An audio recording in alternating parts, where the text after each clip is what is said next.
کیا آپ جانتے ہیں کہ سورہ الکہف میں ہمارے لیے 4 اہم سبق ہیں۔ پہلا سبق ہمارے لیے یہ ہے کہ اللہ رب العزت ہمیں ہمارے ایمان سے آزماتا ہے تاکہ وہ دیکھ لے اور ہم بھی دیکھ لے کہ ہم اپنی زبانوں کے اور دعووں کے کتنے سچے ہیں، اور پھر جب ہم اس آزمائش میں ثابت قدم رہتے ہیں اور ڈگمگاتے نہیں ہیں تو اللہ رب العزت ایسے طریقوں سے ہماری مدد فرماتا ہے جو انسانی سمجھ سے باہر ہے۔ دوسرا سبق جو سورہ الکہف ہمیں سکھاتی ہے وہ یہ ہے کہ مال و دولت صرف نعمتیں نہیں بلکہ یہ ہماری آزمائش ہے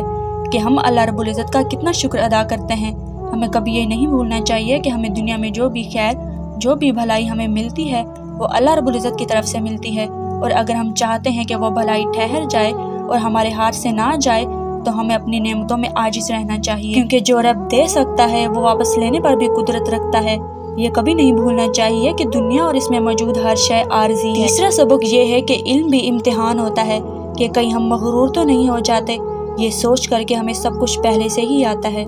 ہمیں سب کچھ نہیں آتا، کامل علم صرف اللہ رب العزت کا ہے۔ ہمارا علم محدود ہے اور اتنے سے علم کے ذریعے ہم اللہ رب العزت کی حکمتیں اور مصلحتیں نہیں سمجھ سکتے،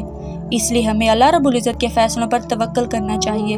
کیونکہ ہو سکتا ہے جو چیزیں ہمیں بری لگ رہی ہوں وہ اصل میں ہمارے لیے اچھی ہوں، اور جو اچھی لگ رہی ہوں وہ اصل میں ہمارے لیے بری ہوں۔ چوتھا سبق یہ ہے کہ طاقت بھی اللہ رب العزت کی طرف سے ایک آزمائش ہوتی ہے۔